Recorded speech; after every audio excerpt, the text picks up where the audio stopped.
en Arequipa. También tenemos, por si acaso, un programa educativo en Piura, pero ese programa lo vamos a presentar en otra oportunidad, porque es un programa que no está tan vinculado con el arte virreinal, sino más bien con el arte precolombino y del mundo vicus, ¿no? Muy propio de esa zona y de ese territorio.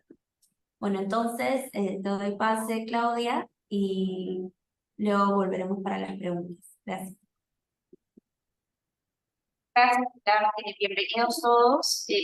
Justamente como decía Pilar, para presentar también esos programas educativos, bueno, el MUSE tiene una línea pedagógica que hemos impartido sobre todo en las sedes de Lima, pero ya a partir de ese año hemos ido ampliando también este trabajo desde el área de educación para llegar a las sucursales del MUSE.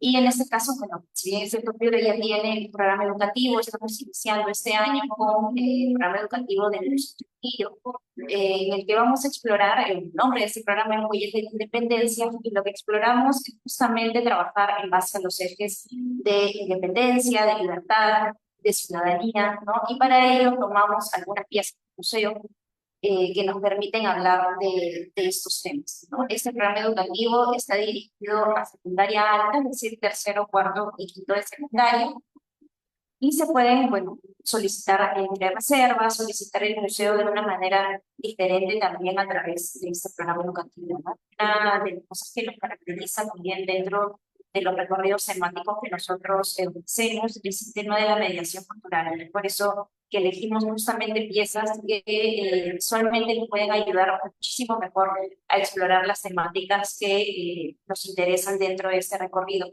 Y en el caso de la independencia tomamos sobre todo un punto principal, que es la casa donde está el Museo Trujillo, que es la casa Urquiaga. Es por eso que una de las piezas que tomamos son también retratos de la familia, ¿no? Ya que evidenciamos muchos legados de esta familia dentro de la casa y dentro de la colección también que tenemos, pero así como los familiares o los dueños de esta casa también tenemos como esos vestigios de personajes importantes que pasaron o que se quedaron en esta casa, como por ejemplo Simón Bolívar. Es por eso que lo incluimos también dentro del recorrido de Huellas de la Independencia, no solamente la escultura que podemos ver aquí, sino también una vajilla, una sopera que fue obsequiada a un familiar, ¿no? Dentro de la casa, el dueño de casa, por su edad.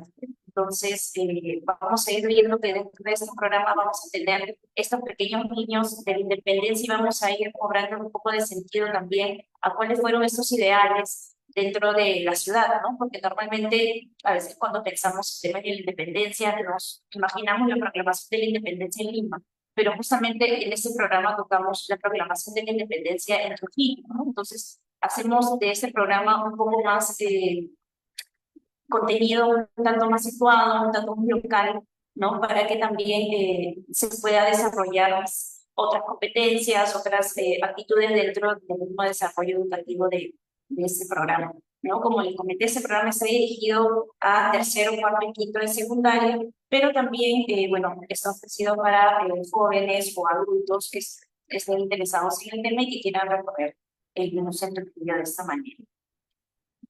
El siguiente programa que tenemos es el de Arequipa, que es Condiciones del Perú, y que se va a impartir a partir del próximo año, va a estar disponible para que escolares y el público en general también pueda desarrollar este recorrido educativo, en el que vamos a explorar las diversas formas que existen de ver el mundo, de personas y comunidades de distintos tiempos y lugares del Perú.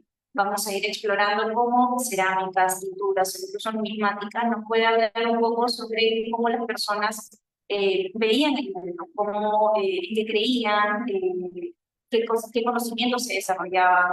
Entonces vamos a ir explorando, por ejemplo, piezas como esa sacerdotisa Mochi que vemos aquí, piezas de la escuela pequeña también, que es gran parte de la colección que tiene el Museo en Arequipa, que nos va a ir introduciendo hacia el simbolismo religioso, hacia de repente los orígenes de ciertas creencias populares o tradiciones populares que se siguen desarrollando hoy en día en el Perú.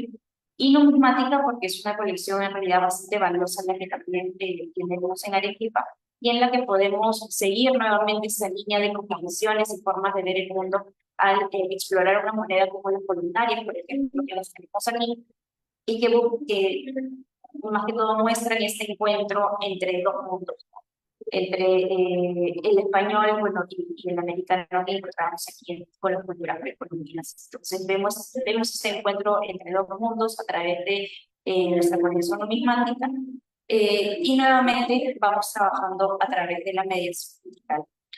En este caso, para los que estén interesados también en el programa, les voy a mostrar brevemente nuestra página web, que por cierto está renovada, entonces los invitamos a revisarla también. Y en esta sección de Aprende y Crea en programas educativos, ustedes van a encontrar sobre todo las ofertas educativas que implementamos. No solamente de Lima, sino también la de Arequipa, Trujillo y el Museo Numismático, que bueno, también se encuentra en Lima.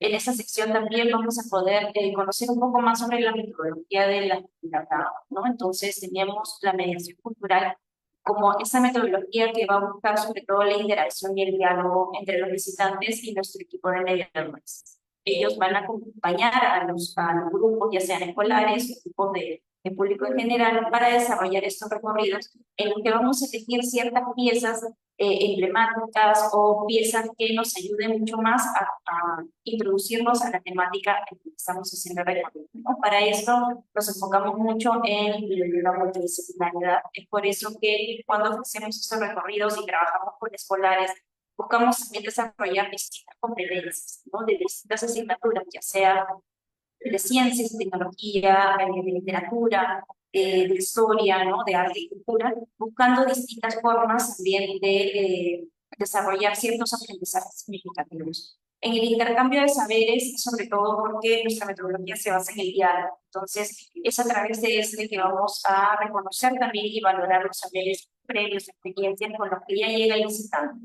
¿no?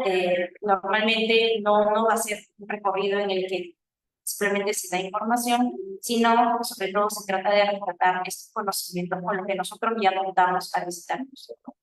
El vínculo con el currículo nacional, debido a que básicamente o principalmente está dirigido a escolares de educación secundaria, entonces buscamos también fortalecer estas competencias y capacidades de distintas asignaturas.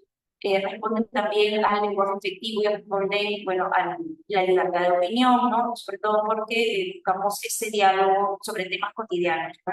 La cosmovisión, las formas de ver el mundo, temas como la independencia, son ciertas temáticas de las que muchos de nosotros tenemos poco o de repente mucho conocimiento, pero son temas de los que podemos iniciar una conversación a través de preguntas. Entonces, esta es una de las metodologías que les comparto y que esperamos, bueno, los invitamos a visitar tanto el Museo en Trujillo como el Museo en Arequipa para que puedan también vivir esta experiencia de mediación cultural a través de nuestros recorridos. Ahora sí, le doy pase nuevamente a Pilar para poder iniciar ya con la charla del doctor Mayas.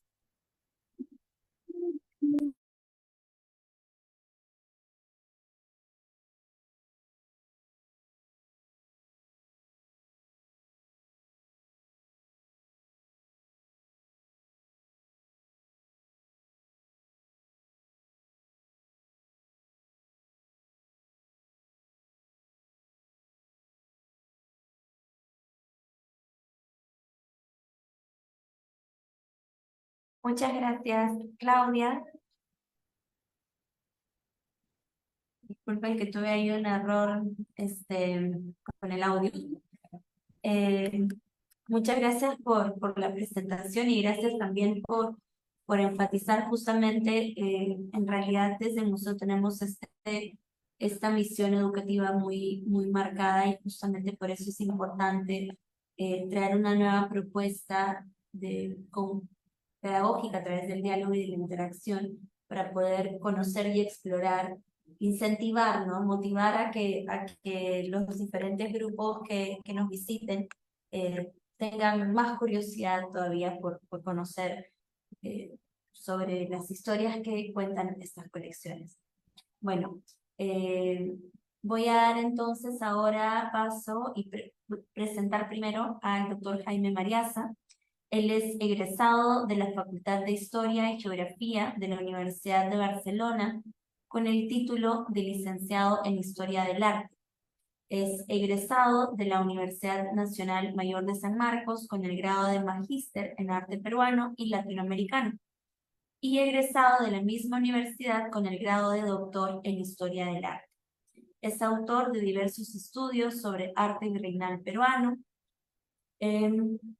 publicado en revistas científicas universitarias y de diversas publicaciones también, entre ellas un libro sobre arte funerario en el Perú virreinal.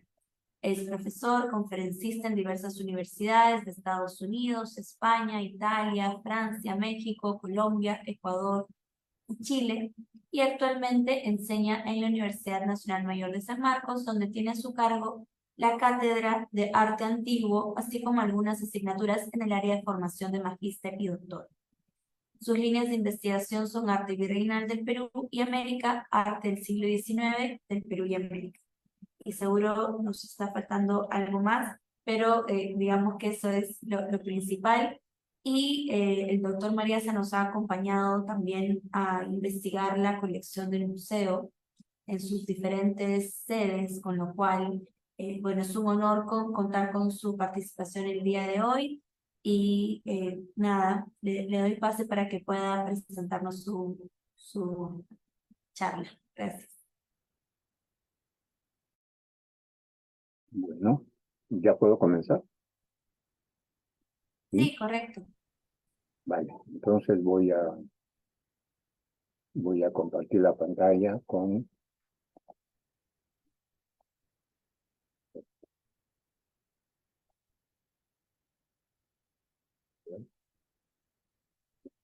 Vale. Bueno, muy buenas tardes. Espero que me escuchen bien y que sea claro por lo menos. Esto voy a conversar un poquito con ustedes estos minutos sobre diversos aspectos de la pintura virreinal, ayudándome con cuadros que pertenecen al museo. Eventualmente voy a tener que basarme en otras obras y otras colecciones, pero son cosas muy puntuales. El 90% de esta charla está basado en cuadros de la propia colección, ¿cierto? Esto, vamos a ver. Miren ustedes,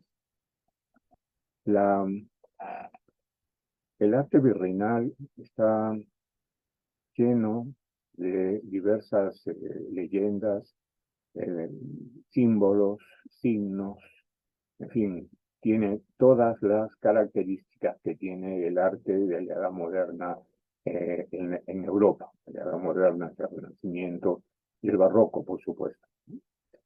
En nuestro medio, las obras de arte llegaron a partir de aproximadamente 1540 y en adelante se establecieron diversas etapas para en la sucesión de estilos y modas, ¿no es cierto?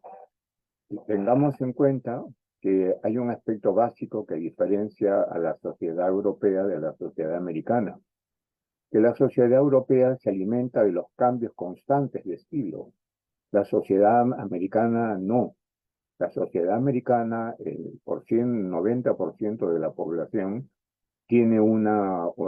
recibió una cultura religiosa, recibió unos conceptos religiosos, para lo cual le bastaron algunas imágenes para acentuar esta lección recibida a través de las constantes prédicas y charlas catequizadoras.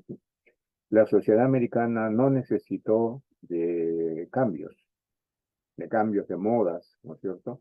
Sin embargo, estas modas aparecieron, sí, porque pues, sobre todo a partir de Lima, por el gusto de una corte virreinal que se hacía eco de las modas europeas y asumía como propias las modas que llegaban de Europa, ¿no?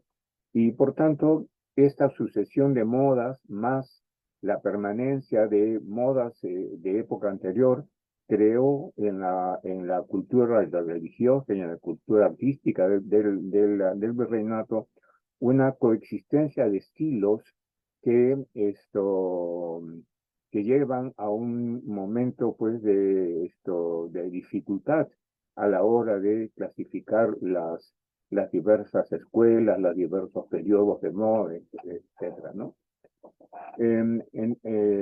Es un poco difícil establecer la sucesión de modas, la sucesión de estilos, pero este cuadro que tienen ustedes en la pantalla nos da una idea aproximada de esta sucesión de modas, de estilos, pues de tipos de imágenes, de formas de representación, y todo, etcétera.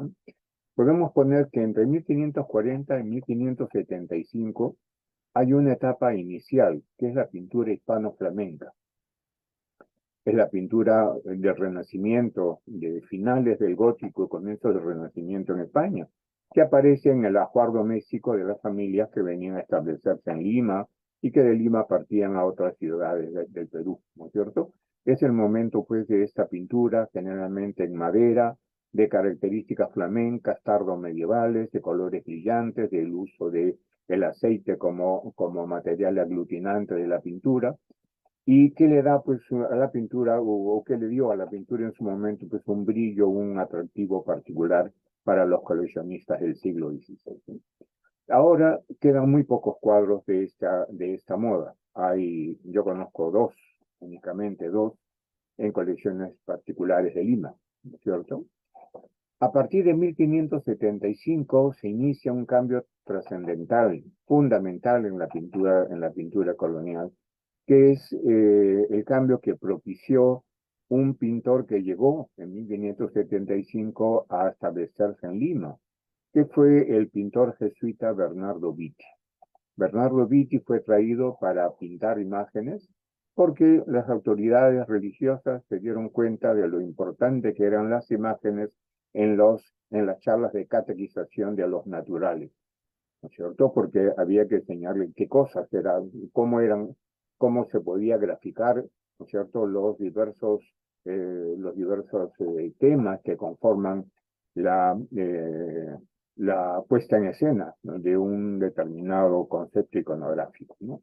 Entonces, entre 1575 y 1620 vamos a tener el trabajo de la primera gran generación de pintores italianos en Lima, que fue liderada por tres grandes pintores, ¿no? Posiblemente esto ya lo saben porque es muy conocido esto, ¿no? El primero, Bernardo Vitti, ¿no es cierto? Unos años después apareció Pérez de Alessio y a finales del siglo XVI apareció en Lima Medoro Angelino o Angelino Medoro, ¿no es cierto? Son los tres, es la primera generación de pintores italianos o pintores manieristas italianos, ¿no? Recordemos que el manierismo es una variante del Renacimiento italiano, ¿no? Luego, a partir de 1620 y durante los años siguientes, hasta aproximadamente 1660, tenemos la influencia italiana en la segunda generación y los ensayos naturalistas, es decir, la segunda generación se basó su trabajo en ensayos de pintura, escenas y episodios donde el claroscuro tenía un papel fundamental, ¿no? Estos pintores son Leonardo Jaramillo, Diego de la Puente y Antonio Bermejo, entre los tres principales, ¿no?, que conforman la segunda tríada de pintores que se convierten en maestros y asimismo ellos enseñan a otros pintores locales que se distribuyen por todo el virreinato, poniendo de moda pues esta forma de pintar, que no es otra cosa que los ensayos manieristas italianos, ¿no? Entre 1660 y 1680 tendremos un barroco temprano. Aquí no pongo pintores porque está la cantidad de pintores que no me alcanzaría pues la diapositiva, ¿no? Y a partir de 1680 y hasta 1750 tendremos el arte barroco, el alto barroco, ¿no? El alto barroco, que es también llamado arte mestizo. Esta es la época bueno, entre el barroco temprano y el alto barroco, es la época de los grandes pintores indios, como Basilio de Santa Cruz Pumacayao o Diego Quispetito, ¿no? En estos momentos este es el momento en el que ambos pintores están pintando. Luego, hacia 1740, 1780, tendremos las tendencias regionales. Las tendencias regionales, que es esta sucesión de estilos y modas que hablábamos al comienzo, que sin desaparecer los primeros, aparecen los segundos y hay unas escuelas regionales, ¿no es cierto? Aparecen pues en los pueblecitos de alrededor del lago Titicaca, en el Alto Perú, en Trujillo, en Cajamarca, ¿no es cierto?, en la región de Ayacucho o en los Andes centrales, aparecen escuelas con características propias que están llenas de dinamismo, llenas de color, y hay un trasiego comercial entre estas regiones que hace pues de esta época una de las mejores épocas de la pintura y del arte en general, del arte virreinal en general, ¿cierto? Y ya a comienzos del 18, perdón, a fines del 18 y comienzos del 19, tendremos el barroco final o rococó, un rococó que viene dado por grabados alemanes, ¿no es cierto?, algunos franceses, y que va a marcar pues el final ya de una época de enorme esplendor. Y luego, hacia el año 1825, entre 1805 y el 25, tendremos la aparición de un arte neoclásico que se va a expresar sobre todo en un tipo de pintura de tendencia clásica y la aparición pues de esta arquitectura en madera que son los retablos con características neoclásicas, ¿no? Después de lo cual, ya después de 1825, este tipo de arte pues ya desaparece en favor de un arte romántico que señala la influencia en la pintura americana de las escuelas francesas, inglesas, etcétera, ¿no? Ya es otro momento que no vamos a estudiar aquí. Entonces, estas son las etapas y yo espero que las recuerden porque esto es realmente importante para poder seguir, ¿no es cierto?, el orden de las diapositivas que vienen a continuación. En este cuadro cronológico, vamos a ver que la pintura virreinal, sobre todo en la época de Quispetito, ¿no es cierto?, que es a finales del siglo XVII y primera mitad del XVIII, hay una fuerte influencia del grabado flamenco. El grabado flamenco es ese grabado en blanco y negro que los grabadores flamencos, es decir, los grabadores de lo que hoy es Bélgica, la zona de Luxemburgo o el sur de Holanda, ¿no es cierto?, eran tierras que eran tradicionalmente tierras de propiedad de la corona española, donde tuvieron una gran prosperidad las casas editoriales. Las casas editoriales imprimían libros, miles de libros por encargo de la corona española, evangeliarios, discursos religiosos, vidas de santos, misales, en fin, una serie de libros, y estos libros venían con grabados para ilustración de los temas, ¿no? Las casas editoriales contrataban a los grabadores, quienes hacían dibujos, escenas, creaban algunos episodios, con estas características, ¿no es cierto?, como estamos viendo aquí. No sé si pueden ver mi cursor, pero aquí estoy señalando en la parte alta la arquitectura, ¿no es cierto?, la escena principal es Jesús y la Samaritana, una referencia al paisaje. Y esto que estamos viendo es una ilustración del libro de Jerónimo Nadal, Historia Evangélica en Imágenes, ¿no? Que Sí además, podemos ver su cursor. ¿cómo? Sí podemos ver el cursor. Ah, bueno, muchas gracias. Entonces verán ustedes que en la parte baja, ¿no es cierto?, hay unos textos, unas leyendas, unas letras, y estas letras se esparcen por todo el grabado, señalando lo que lo que hay lo que significa cada escena, ¿no? Ahora vean ustedes, por ejemplo, aquí esta pintura, que es una pintura en una colección privada en Lima, es igual, ¿no? La samaritana, Jesús y la samaritana en el pozo. Un grupo de personas detrás de Jesús, igual que aquí, ¿no es cierto? Hay un tipo de paisaje que el pintor ha logrado realizar detrás de la samaritana. Hay un camino, ¿no es cierto?, que evoca también este camino que lleva a una ciudad. Y en fin, estos árboles que vemos acá también aparecen aquí. Esto es una variante, ¿no es cierto?, de este tipo de grabados. Ahora, estos grabados son muy importantes porque al pintor indio, que era el pintor, la mayor cantidad de pintores que habían en la colonia fueron gradualmente indios, ¿no?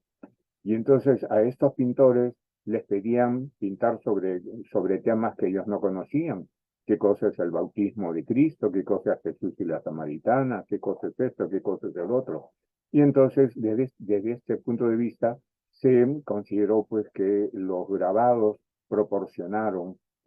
que llegaban de Flandes a través de España y que circulaban por toda América, estos grabados proporcionaban conceptos iconográficos a los pintores locales y los pintores locales se alimentaban de estos grabados para crear obras como esta que estamos viendo aquí, ¿no es cierto? Es decir, bueno, es lo mismo, el tema es el mismo, hay una referencia muy parecida en los fondos, el paisaje y de los fondos, del espacio hacia la parte más honda del soporte, pero hay variantes, ¿no? Es esto lo que constituye, digamos, el aporte creativo del pintor indio, ¿no? Entonces, bueno, esto solamente para mostrarles la importancia que tienen los grabados o que tuvieron los grabados en la pintura colonial. ¿No? Reitero, informaban al pintor local sobre temas, formas de composición, estructuras de la composición para esto que ellos pudieran hacer sus propias ilustraciones, ¿no? Entonces, ahora vean ustedes, con esto para comentarles también que la pintura colonial no fue una pintura ornamental meramente, ¿no? Fue una pintura didáctica, tuvo un propósito práctico, que es aleccionar a las grandes masas de habitantes locales que no conocían los temas del cristianismo, ¿no es cierto? Y que estos temas constituían pues la base sobre la cual los frailes catequizadores hablaban y comentaban para conocimiento de la población local. Ahora bien, ustedes, en el Museo de Musem en Arequipa, existe un cuadro que es el Cristo de la Caída. Si ustedes analizan este cuadro, voy a adelantar, ¿cierto? Aquí hay algún detalle. Vean ustedes la postura de Cristo, ¿no es cierto? La postura de Cristo es una postura forzada, ¿no? La curvatura de la cabeza, la dirección que sigue la mirada, en fin, los brazos en una dirección, la cara y los ojos en otra dirección. Hay una torsión del cuerpo que no se ve porque está cubierta por las vestimentas. Hay una pintura que es media forzada en términos de plasticidad, ¿no? Forzada, quiere decir antinatural, pero que es el tipo de pintura que aparece en el Perú con Bernardo Vitti, ¿no? De hecho, esta pintura está atribuida a Bernardo Vitti, ¿no? Yo no sé si esto es así, ¿no es cierto? Pero si me dejo llevar por el aspecto formal de la pintura, yo diría que tiene mucho parecido con las obras de Bernardo Vitti. Quiero mostrarles algunas pinturas de Vitti, por ejemplo, como esta coronación de la Virgen que está en San Pedro, ¿no es cierto?, en la sacristía de San Pedro, este tipo de figuras muy estilizadas, figuras como lánguidas, ¿no es cierto? También de Viti, por ejemplo, encontramos esta figura, esta composición de la adoración de los pastores, que está en el pueblo cusqueño de Rondoca, ¿no es cierto? Entonces, vean ustedes las vestimentas con unos pliegues acartonados muy fuertes, tal como vemos aquí, ¿no? Estos pliegues geométricos, acartonados, que caen de manera muy pesada. Y la figura lánguida de Cristo, ¿no? Que, bueno, es el Cristo a la caída, abrumado por el peso de la cruz, ¿cierto? Cae Cristo y este es el momento en que el pintor ha elegido, pues, para hacer su obra, ¿no? Ahora, hay una relación muy cercana entre Viti y esta pintura de Arequipa, ¿no? ¿Es de Viti esta pintura? No se sabe, la verdad que no se sabe. Viti anduvo por muchas partes del Perú, llegó en 1575, 10 años más tarde estaba en el Alto Perú, después de haber pasado por Cusco, por Ayacucho, de regreso en Arequipa, ¿no es cierto? Viene a Lima y otra vez va a Arequipa, va al Cusco, va a Puno, regresa a Lima, y en fin, tuvo un trabajo bastante arduo este pintor. Y en todos estos lugares dejó muestras de su trabajo, muestras de su estilo. Hoy es tan conocido el estilo de Viti que esto es como el del Greco, ¿no? Cuando uno ve una pintura, dice, este es el Greco. Igual en el caso de Viti pasa exactamente lo mismo, lo que ha llevado también a muchas repeticiones, a muchas obras de taller que imitan su estilo, ¿no? En fin, pero esta pintura como forma, digamos, ¿no?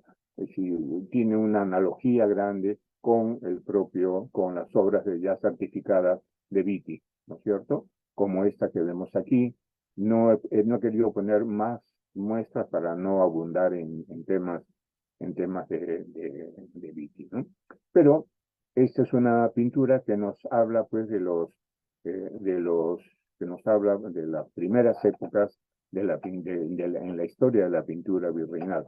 Acordémonos que Viti llega en 1575. Esta es una pintura que está basada en modelos de finales del siglo XVI, por lo que podemos afirmar que en términos de forma, esta es una de las pinturas más antiguas que conforman la colección del museo en esta parte del Perú, ¿no? En Arequipa, ¿no? Ahora, junto con esta pintura de Arequipa, de Cristo a la Caída, tenemos este San Eusimio, ¿no? Que es un santo anacoreta del cual se sabe muy poco, ¿no? Muy poco.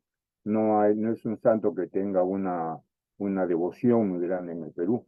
Pero si ustedes comparan ambas pinturas, esta, por ejemplo, del santo, con el Cristo, verán ustedes que hay una gran diferencia, ¿no?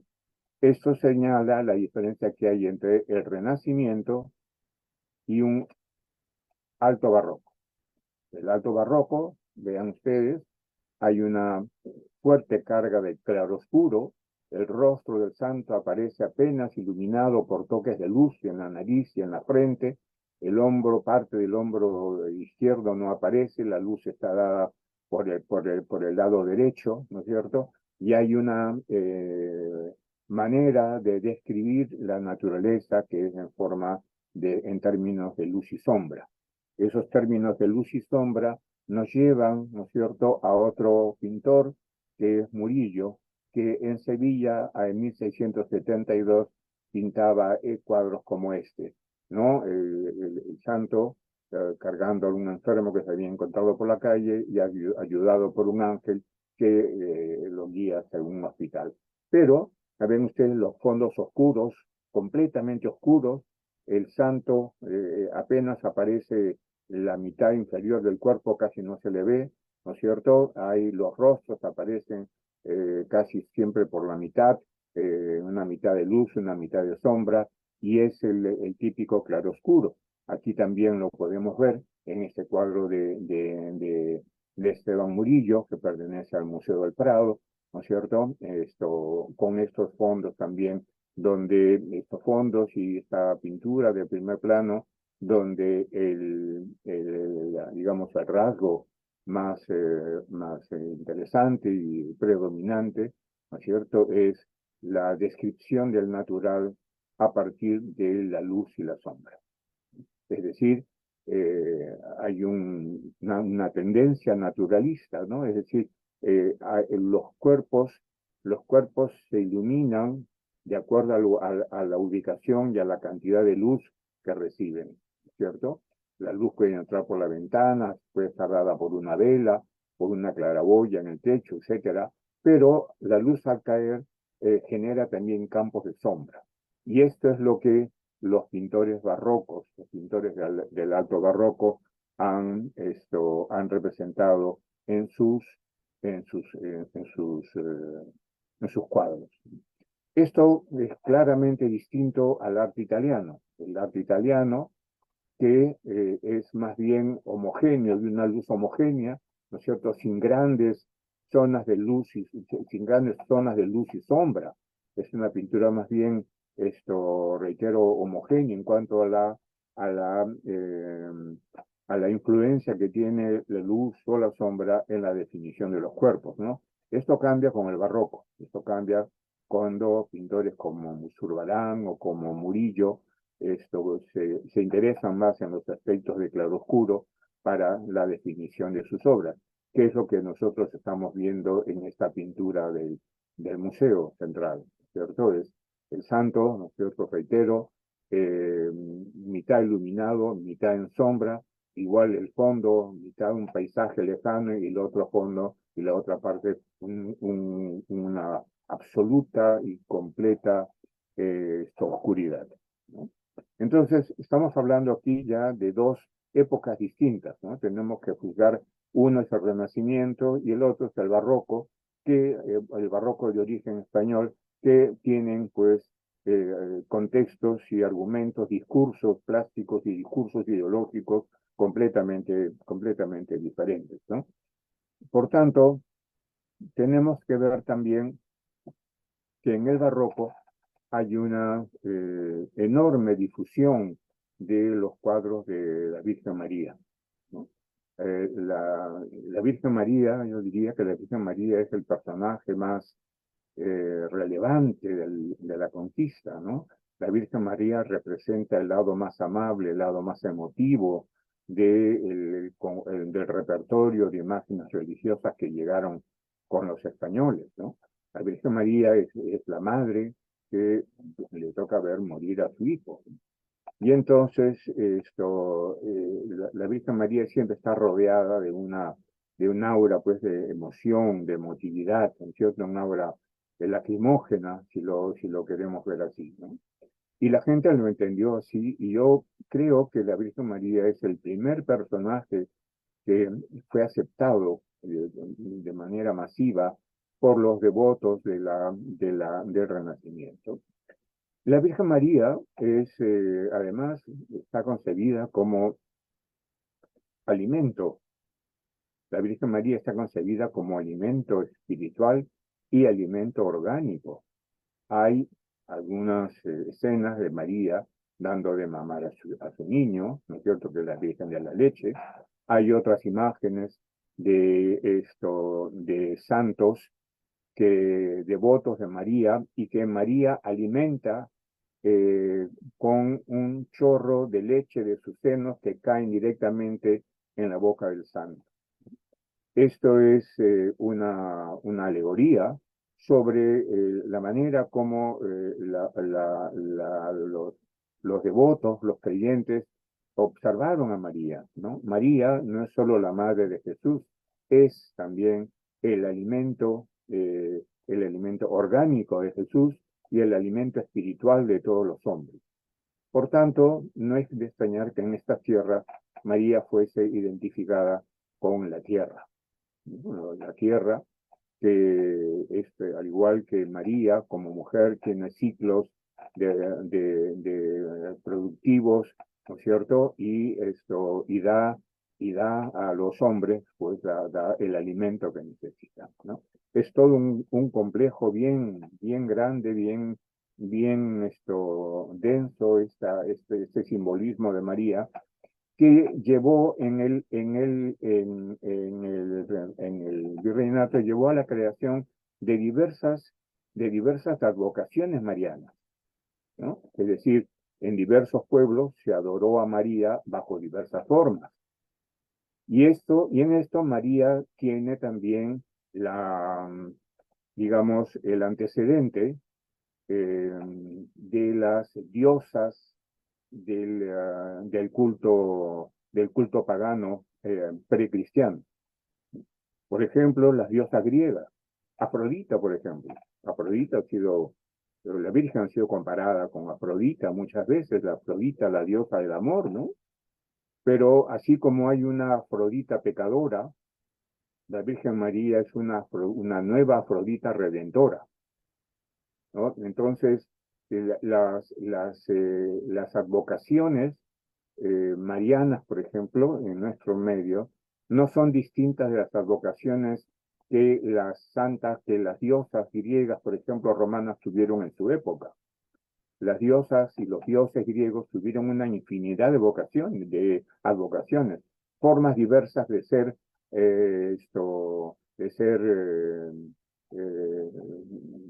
administradas, de ser observadas, de ser alentadas, de ser pensadas, ¿no es cierto?, por sus propios fieles, ¿no?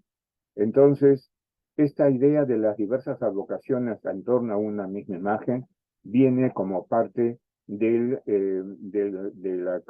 los conceptos disyuntivos que aparecieron en el arte cristiano como consecuencia de la convivencia que durante algunos años tuvieron el arte cristiano y el arte pagano, ¿no es cierto?, en los primeros años de la historia de la Iglesia.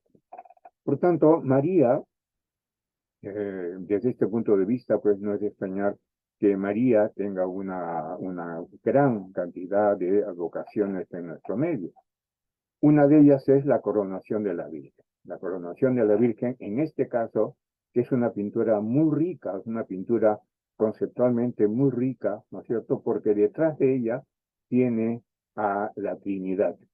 La Trinidad es un concepto difícil de explicar.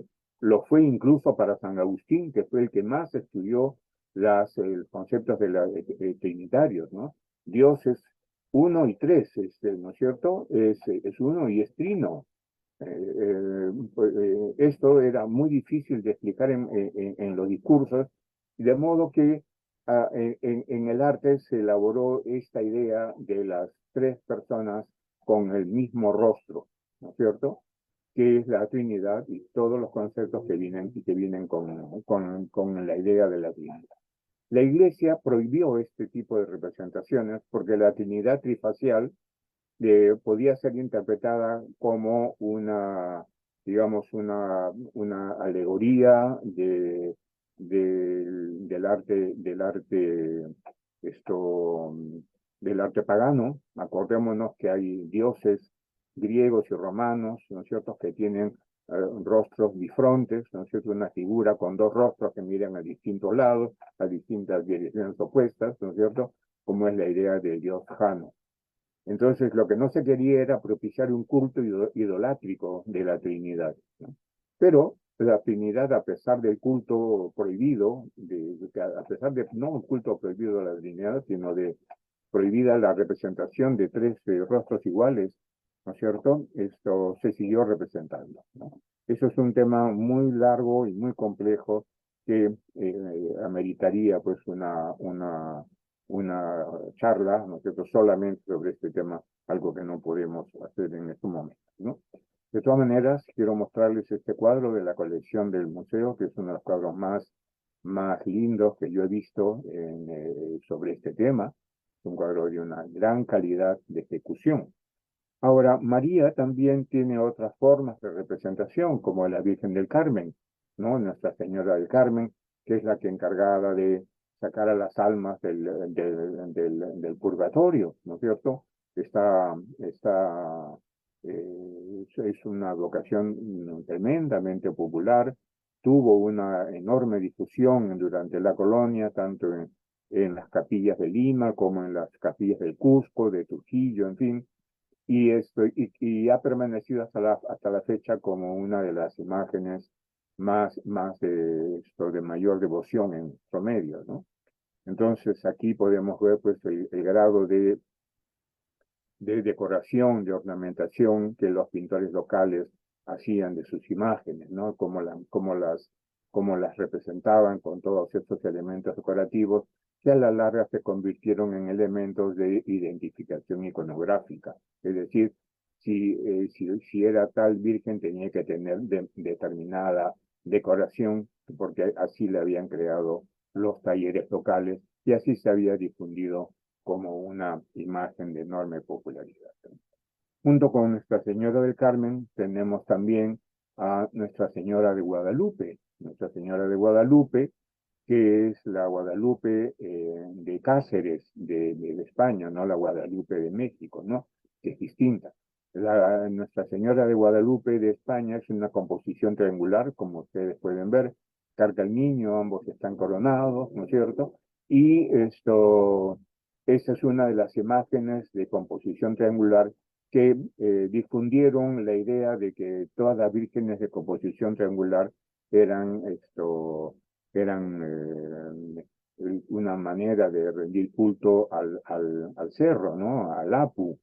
Esto es un tanto difícil de aceptar, pero tuvo una aceptación muy extendida en el virreinato y hasta la fecha, ¿no? Y digo, es una concepción distinta o difícil de aceptar porque del Cerro es la Virgen del Cerro de Potosí, en donde se mezclan una serie de ideas que vamos a ver en un momento, ¿no? Ahora tenemos también la Virgen Inmaculada o la Rosa Mística, que fue de enorme popularidad también entre los pintores locales de Cusco en la segunda mitad del siglo XVII, ¿no? Está rodeada generalmente esta es la Inmaculada o Rosa Mística, está rodeada de aquellos símbolos que aluden a las letanías, ¿no? Espejo de justicia, torre de marfil, torre de David, puerta del cielo, pozo de sabiduría, en fin, todas estas letanías que solían ser cantadas y rezadas en favor de la Virgen, están colocadas aquí. Y entre estas letanías está pues la rosa mística, que es la rosa del amor celestial, y las azucenas, que es el símbolo de la pureza de María, ¿no? También tenemos, bueno, miren este cuadro. Este cuadro no es del museo, pero es un cuadro muy importante que me sirve para poder explicarles el tema, el concepto que hay detrás de la Virgen del Cerro, ¿no? La Virgen del Cerro es un cuadro, que es este. No es, no es esto, ni este tampoco, ¿no es cierto? Ni otros de composición triangular, no son estos. La Virgen del Cerro es este cuadro porque alude al cerro de Potosí, que en su momento se explotó y que dio pues ingentes cantidades de plata, ¿no es cierto? De hecho, el cerro es el cuerpo de María y el manto de María es una serie de diseños de caminos, de mulas, mineros que van a buscar fortuna en las entrañas del cerro. La punta del cerro es la cara, el cabeza y cara de María y las manos, ¿no? Y en la parte de abajo pues están el rey Carlos V, ¿no es cierto? El Papa Paulo III, algunas imágenes de arzobispos, cardenales, y arriba la Trinidad, en la forma de tres figuras distintas, ¿no? Entonces, la Virgen del Cerro es este cerro, pero es el cerro de Potosí, el cerro de Potosí, que dio, alimentó la economía colonial entre los siglos XVI y XVII, alimentó la economía colonial, creó una red económica en torno a la actividad de la minería, porque se crearon en Potosí, pues abrieron tiendas para asuntos, para objetos mineros, cafés, ¿no es cierto?, restaurantes, o el tejido económico que se creó en Potosí fue enorme en base a la minería, ¿no? Y la minería, pues durante 100 años, casi 100 años, dio una enorme cantidad de plata que alimentó también las arcas del gobierno virreinal y del gobierno español allá en Madrid, a donde fueron enviadas toneladas y toneladas de plata, ¿no?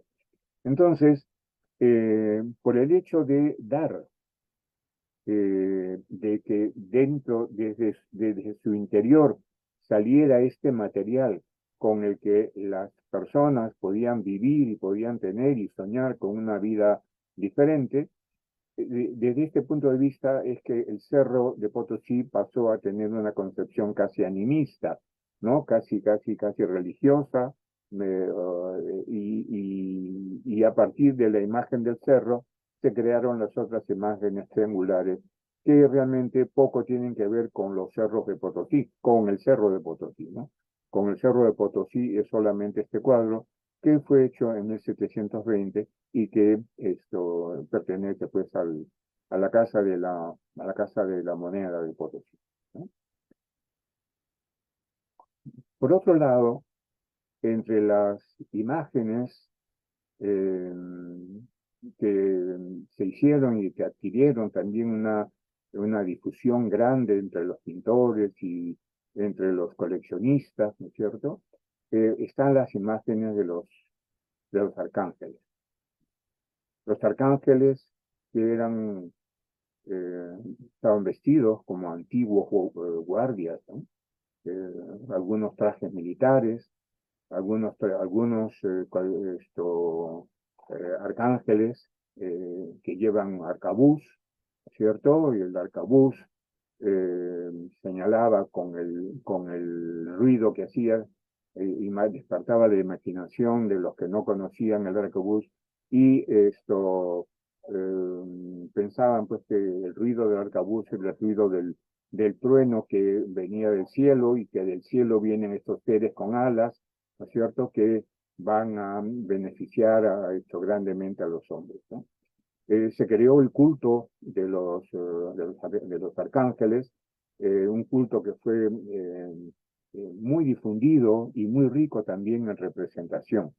Ahora, estos arcángeles, ¿no es cierto?, sean o no eh, arcabuceros, ¿no es cierto?, o que tuvieran pues o algún otro instrumento en las manos, como por ejemplo vemos aquí está el arcángel Miguel, que está vestido como un soldado, ¿no es cierto? De hecho, Miguel es el jefe de los ejércitos del cielo y el que pelea contra las fuerzas del mal, ¿no es cierto? Es el paladín de los ejércitos del cielo, ¿no? Entonces, estos arcángeles tuvieron casi una connotación militar, ¿no? Eran como soldados. La representación de los arcángeles, arcabuceros o no, eran siempre soldados. Y estos arcángeles provienen de grabados, ven ustedes, como los que vemos aquí. Hay en esta foto de fondo amarillo, es la portada de un libro que dice El ejercicio de las armas, ¿no? 117 grabados con distintas formas, por ejemplo, como vemos aquí, de presentar el arcabuz, o esto que vemos al costado, de cargar el arcabuz, ¿no? De estos grabados provienen algunas de las representaciones de ángeles, también de los arcángeles arcabuceros, ¿no? Y tenemos incluso que no solamente en grabados, sino también diseñados en mayólicas que era para pues decorar las paredes. También tenemos una forma de cargar el arcabuz con este soldado, que son soldados del norte europeo, de Holanda, del norte alemán o del norte francés, que son guardias, que no son soldados y que nos presentan diversas maneras de cargar, presentar o llevar el arcabuz, ¿no? Y de estas imágenes es de donde provienen la mayor cantidad de cánceres arcabuceros que nosotros encontramos en la pintura virreinal, ¿no? Ahora, por ejemplo, también en el museo tenemos unas imágenes de santos y santas que son muy populares en nuestro medio, ¿no? Como María Magdalena, por ejemplo. ¿Y cómo reconocemos que es María Magdalena? Porque tiene sobre todo como un saumador, ¿no es cierto? Que es esto un instrumento donde se guarda el perfume, ya se guarda el perfume, ya sea bajo la forma de líquido perfumado o bajo la forma de pétalos de flores, ¿no? En todo caso, María Magdalena está siempre acompañada de un frasco de perfume porque señala así la vida anterior a su conversión al cristianismo, ¿no? La vida de cortesana, la vida de pecadora, que las biografías le atribuyen y cómo a partir de su amistad con Cristo y su conversión al misterio cristiano, María se convirtió en una santa anacoreta, que fue, después de la muerte de Cristo, fue puesta con su hermano Lázaro, fue puesta en un barco para que, sin remos, para que el barco los lleve, se hunda y se mueran, por las autoridades locales de judías, ¿no es cierto? Como castigo por haber apoyado siempre los discursos de Cristo y de la figura de Cristo. Pero María Magdalena no solamente no murió, sino que ella, su hermano y su hermana Marta llegaron en este barco sin remos, llegaron hasta las costas de lo que hoy día es Marsella, en el sur de Francia, ¿no? Allí María Magdalena se despidió de sus hermanos y se fue a vivir sola en una cueva donde los ángeles la sacaban y la llevaban al cielo todos los días para escuchar misa y luego la traían de vuelta a su cueva, ¿no es cierto? La santa Anacoreta, la santa ermitaña, que buscó vivir su vida, el resto de su vida, después de Cristo, buscó vivir su vida en soledad y en reflexión, ¿no es cierto? Y luego un día los ángeles vinieron y se la llevaron al cielo para escuchar misa y nunca más la trajeron de vuelta, ¿no? Entonces, la historia de María Magdalena, pues es la historia del infinito, pero infinito amor de Dios que acoge en su seno a santos pecadores, ¿no? Que se han arrepentido verdaderamente y han abrazado la religión católica, bueno, que la religión cristiana en estos primeros tiempos, ¿no es cierto? Y que para hacer más grande su conversión, tienen que sufrir la destrucción del medio con el cual pecaron, que fue su propio cuerpo, ¿no es cierto? La destrucción del cuerpo, la destrucción gradual del cuerpo de estos santos y santas, viviendo una vida de soledad, una vida de reflexión espiritual, sin alimento apropiado, sin agua, sin higiene, sin los elementos más indispensables que se requieren en en la sociedad, bueno, en las sociedades de todos los tiempos. Ellos pagaron con ver el medio con el cual habían ofendido a Dios, ver este medio destruido para poder acceder a la salvación que Cristo tenía reservado para ellos, ¿no? Este es el caso de muchas santas, ¿no? No solamente María Magdalena, Santa, Santa María Egipciaca también, o Santa María Egipciaca de Alejandría, o Santa Pelagia de Antioquía, ¿no es cierto? Hay una cantidad de santas y santos que antes de su vida religiosa, pues tuvieron una vida de diversión, ¿no es cierto? Y que al momento de su conversión les fue impuesta esta penalidad, digamos, esta, esta forma de aceptar su condición de conversos bajo la modalidad de un sacrificio que poco a poco los fue llevando a la muerte, y la muerte los llevó a la vida espiritual eterna, ¿no? Entonces, ese es el caso de María Magdalena, tal como la vemos aquí. Es un cuadro precioso, precioso, unos colores lindos, ¿no? Que esto puede muy bien ser pues también objeto de una charla sobre las condiciones en las que se desarrollaron algunos santos, los primeros santos de la iglesia cristiana. Hay otros santos también dentro de la colección del Museo de Arequipa. Son cuadros de pequeño formato, ¿no es cierto?, de una gran calidad. Son cuadros dieciochescos como San Francisco de Asís o la coronación de San José por el Niño Jesús.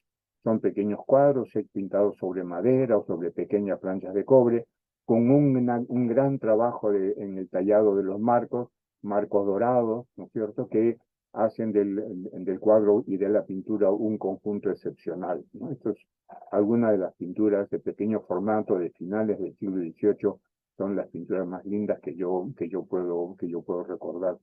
Y también hay, por ejemplo, algunos retratos como este San Agustín. Hay otros, ¿no? Pero ya no he querido poner más de estos porque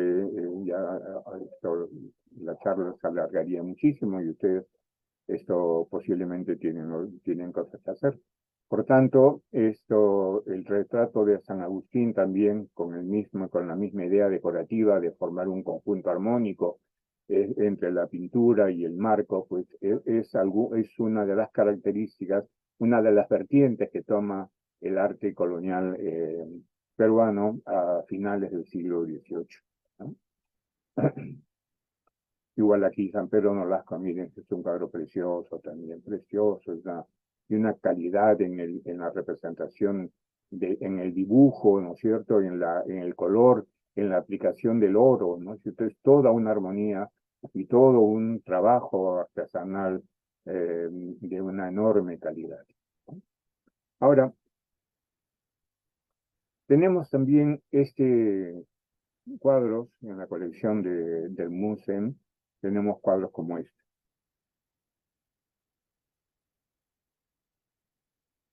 Cuadros como este que, por ejemplo, en este caso es esta coronación de la Virgen, con escenas de la vida de Cristo en unos medallones, ¿no es cierto? Y en la parte externa, medias imágenes de santos y santas sobre nubes. Esto a mí me parece que no es peruano. Este cuadro me parece a mí quiteño. Esos colores azules profundos, ¿no? Esa calidad de la pintura del rojo, por ejemplo, y sus variaciones en cuanto a brillo de color. Eso me indica un intercambio entre las escuelas del sur del Perú y Quito, que fue muy, muy intenso el comercio, ¿no? El comercio en las regiones coloniales fue muy intenso el intercambio comercial, y la obra de arte era un ingrediente, formaba parte de este intercambio comercial, ¿no es cierto?, que ponía en contacto regiones tan distintas como es el sur del Perú y la región de Quito, ¿no? Los pintores quiteños también tuvieron una destacada labor, ¿no es cierto?, igual que los cusqueños, que tuvieron una destacada labor en cuanto a la definición de unas formas y unas características propias, bien distintas a las de Cusco, ¿no? Y este es un cuadro que, reitero, a mí me parece de Quito, y que esto vendría a corroborar esta idea que está, bueno, es una idea que no es mía, por supuesto, es una idea que está en los textos de investigación de muchos estudiosos que han trabajado y han investigado sobre el tema, ¿no? Este tipo de representaciones parecen originarse en Quito, y no en la región del sur del Perú, donde las figuras son completamente distintas, ¿no? Veremos cómo, por ejemplo, en el sur del Perú hay ese tipo de figuras que nos hablan ya del Antiguo Testamento. Nosotros hasta ahora hemos hablado de muchas cosas que conforman el Nuevo Testamento. Sin embargo, el Antiguo Testamento, que es esto, la premonición y de la aparición de Cristo, del Mesías, ¿no es cierto? Viene esta aparición de Cristo, de Jesús, niño, y luego Cristo viene precedida por por muchos acontecimientos que se ven hoy día en las pinturas del Antiguo Testamento. Y estas he tomado algunas pinturas del Antiguo Testamento que pertenecen al Museo Central, ¿no es cierto? Estas escenas del Antiguo Testamento son básicamente escenas donde hay un equilibrio muy bien logrado entre las fuerzas del bien y el mal, sabiendo obviamente que las fuerzas del bien van a superar a las del mal, ¿no es cierto? Y también tenemos la ilustración de pequeñas historias que tienen un desarrollo importante que vamos a ver ahora en algunas que vienen allí, ¿no? Ese es el caso de la ley, la ley de Dios, ¿no es cierto? O la ley de Moisés, es Moisés que baja del Sinaí con las tablas de la ley que le ha dado Dios, y al ver que los judíos se han convertido en idólatras, ¿no es cierto? Esperando que bajara Moisés, se le estrella las tablas de la ley contra el ídolo, y de esta manera, pues, aumenta la presión sobre el pueblo de Israel para que logren mantener su fe y su composición religiosa, ¿no? Ahora, también tenemos como escenas del Antiguo Testamento, muy difundidas también, el combate entre David y Goliat, ¿no? Con la posterior muerte de Goliat, ya sabemos, ¿no? Y aquí, por ejemplo, vean ustedes, hay una escena una escena doble, ¿no? Aquí, después de que David ha logrado derribar a Goliat con una piedra en la frente, le corta la cabeza, y luego va aquí con la cabeza cortada a mostrársela a los israelitas que están gozosos con el triunfo, ¿no es cierto?, contra sus enemigos, los filisteos, que estaban acampados aquí en las afueras de la ciudad, esperando tomar la ciudad y acabar con la resistencia judía, ¿no? Entonces, esto es también el enfrentamiento entre las fuerzas del mal y del bien, y el posterior triunfo de las fuerzas del bien. Esto es algo que aparece en el Antiguo Testamento como un antecedente de los acontecimientos que aparecerán después en el Nuevo Testamento, ¿no? Y luego tenemos un caso que es bien curioso aquí, que es David y Betsabé, de la pintura en el Museo Central, ¿no? David y Betsabé es el caso, pues, de, de un adulterio, ¿no? Betsabé está casada con un general del ejército de David. David, enamorado de Betsabé, manda al esposo de Betsabé, lo manda al combate, al general Urías, lo manda al combate con el encargo de que sus hombres lo maten, para decir que ha muerto en ejercicio militar, y luego él tiene así las manos libres para casarse con Betsabé, con quien ya yacía él, ¿no es cierto?, con una suerte de relación adúltera, ¿no? Esto es una página también controvertida entre las escenas del Antiguo Testamento, que tuvo mucha popularidad entre los pintores y ideólogos del antiguo cristianismo.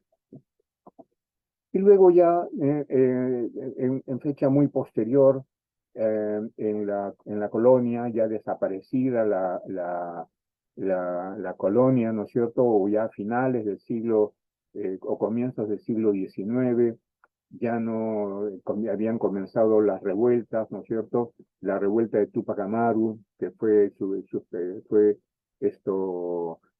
detenida hacia 1783, no fue más que el comienzo de una serie de revueltas que llevaron a la destrucción del sistema virreinal, ¿no? Y que, bueno, pasó pues por diversas etapas, diversas momentos de peligro, ¿no? Finalmente, después de la revolución de Tupac Amaru, el sistema virreinal no resistió ni 60 años más, ¿sí? Desapareció el sistema virreinal.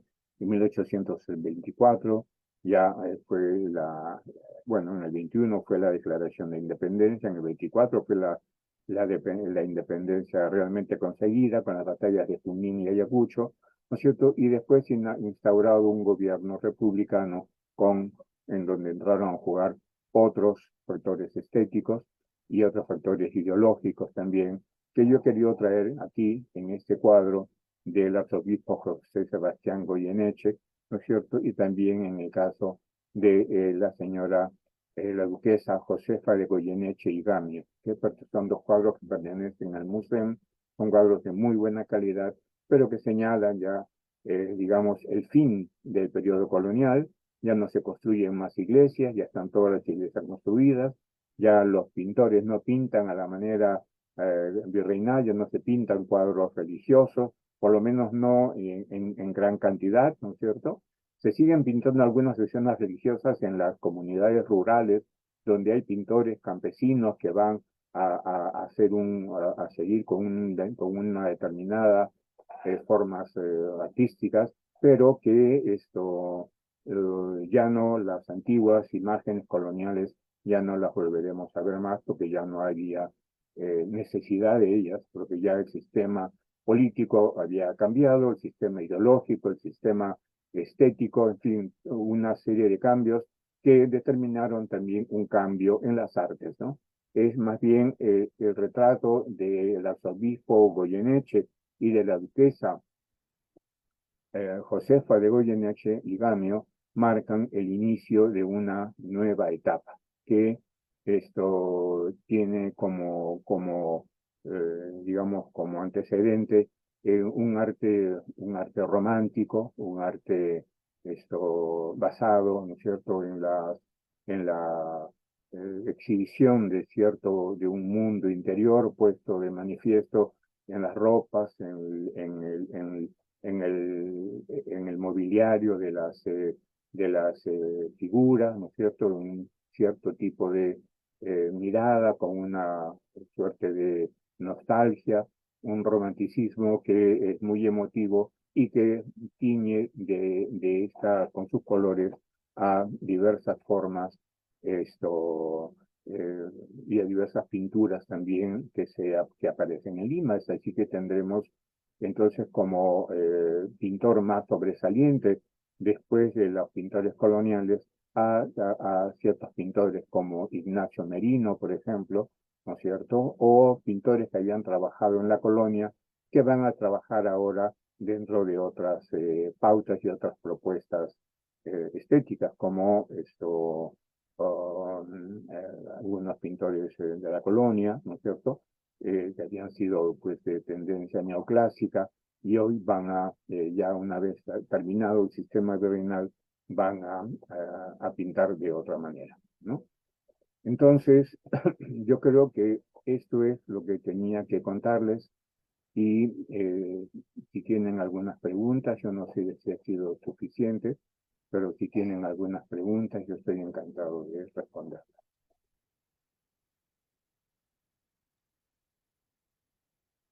Gracias, doctor María. Justamente tenemos por aquí algunas consultas de personas que están en línea en esta sesión. William Zapata, por ejemplo, nos consulta sobre las interpretaciones, sobre algunos emblemas que representan a San Agustín. Porque dice, por ejemplo, él sabe que se representa a través del corazón y las llamas, pero le gustaría saber cómo la interpretación de estos elementos en las pinturas que muestran a este santo. Bueno, la identificación iconográfica de San Agustín varía, ¿no? Pero varía porque siempre tiene la pluma de escribir, siempre tiene al Espíritu Santo que le inspira sus escritos, pero también tiene un corazón atravesado por una flecha, ¿no? Y es la leyenda que narra que San Agustín recibe este corazón, que es el símbolo del amor que él sentía en su devoción trinitaria, que sentía este amor y el amor se representa con un corazón. Y para hacerlo todavía más dramático, el niño Jesús que le entrega el corazón, coge la flecha y atraviesa este corazón con la flecha, ¿no? Y encima le prende fuego a la flecha. Entonces es el corazón. A veces el fuego sale de la flecha o a veces el fuego se traslada al propio corazón. Es el símbolo del amor. El corazón es el símbolo del amor y la flecha, ¿no es cierto?, es el símbolo también del amor. Recordemos que el amor en la antigua cultura pagana estaba representado por Eros, que es un tipo de amor, ¿no es cierto? Eros, y luego aparece Anteros. Eros es el amor vulgar, concupiscente, y Anteros es el amor simple, el amor inocente, el amor sin ninguna malicia, ¿no es cierto? Y entonces estos dos tipos de amor aparecen frecuentemente en la cultura del Renacimiento y pasan al Barroco. Y San Agustín recibe esta imagen del amor que está dado por el corazón y la flecha, que es un amor que sufre, un amor que está dispuesto a los mayores sacrificios, ¿no? Recordemos que San Agustín tuvo un hijo que se llamó Deodato, a quien él amaba mucho, pero este chico muere y San Agustín esto entra en un momento de tal dolor que se encara con Cristo, ¿no? Y le reclama por qué se ha llevado a su hijo. Bueno, hay otras palabras. Esto lo narra él en un libro que se llamó Confesiones, ¿no? El libro Confesiones, que es en donde él habla de ciertos aspectos trinitarios, del amor a Dios, del corazón y la flecha, y de este periodo que él tiene de enfrentamiento a Jesús, pero después de este enfrentamiento cae rendido a la voluntad de Dios, a la voluntad del Señor, y es, digamos, un ejemplo de cómo el amor, ¿no es cierto?, el amor dado a San Agustín a través del corazón y la flecha ardiente es el símbolo del sacrificio por amor, ¿no? No sé si le he contestado con esto, pero espero que sí. También creo que sí, muchísimas gracias. William también agradece por la respuesta. Y William nos tiene una consulta adicional sobre el Museo de Arequipa que me voy a permitir responder porque justamente está relacionado al tema de cada cuánto tiempo se desarrolla un mantenimiento de las obras en el museo. Entonces, un poco para responder la pregunta, el mantenimiento se hace de manera constante, ¿no? Se capacita, bueno, al equipo que se encuentre en Arequipa también, entonces el mantenimiento se hace constante, pero incluso se dan visitas de los especialistas de Lima al menos 2 veces al año para revisar temas de conservación de las piezas. Entonces, aparte también voy a leer una pregunta más que es de Diego Vega. Él nos consulta, bueno, habló sobre la función militar que se atribuían a los arcángeles. Para el caso de Santiago Matamoros, que es una pintura que se tiene en luz en Trujillo, ¿se conocen antecedentes a su mitificación en la Reconquista? Bueno, Santiago Matamoros, a ver, en el proceso de la Reconquista en España, un arzobispo de la ciudad de Toledo se dio cuenta que los ejércitos árabes tenían una fuerza ideológica basada en el culto a una figura a la que todos seguían, que era Alá, ¿no? Algo que no tenían los ejércitos cristianos. Estoy hablando de la Edad Media, ¿no? En España. Esa fuerza ideológica no la tenían los ejércitos cristianos, que venían de diversos reinos y se peleaban entre ellos, ¿no es cierto? Y luego juntos peleaban contra los árabes.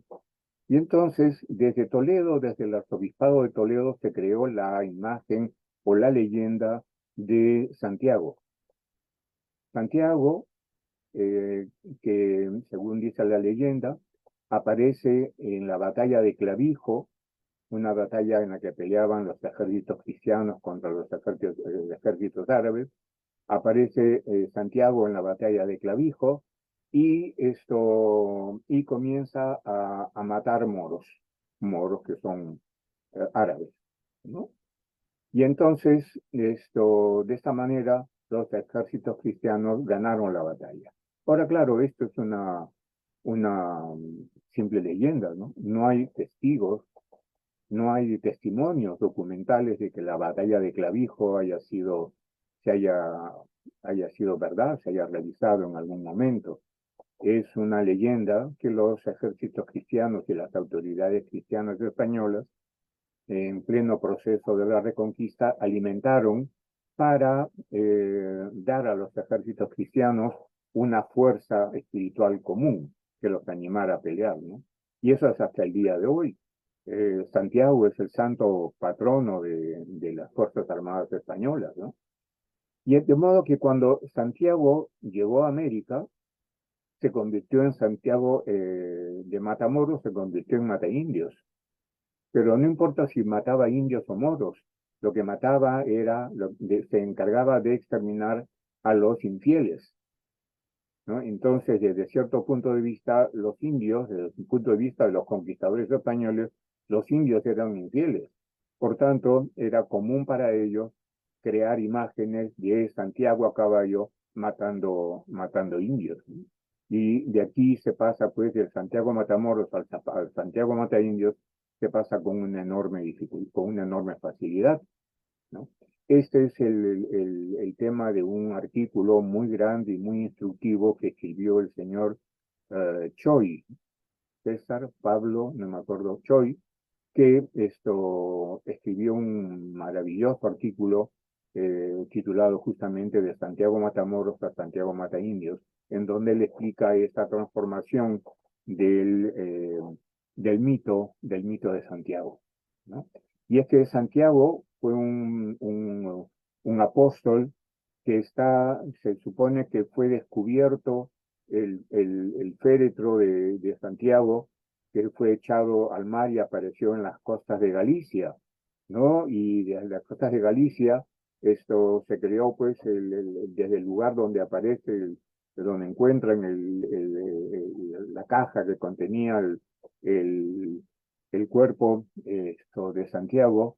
En este punto se llamó, pues, se desapareció una capilla, una ermita, que se llamó Santiago de Compostela, que es de Compostela, porque dicen que cuando abrieron el féretro para ver quién era, el cielo se llenó de estrellas, ¿no? Un campo de estrellas, es Compostela, ¿no? En gallego.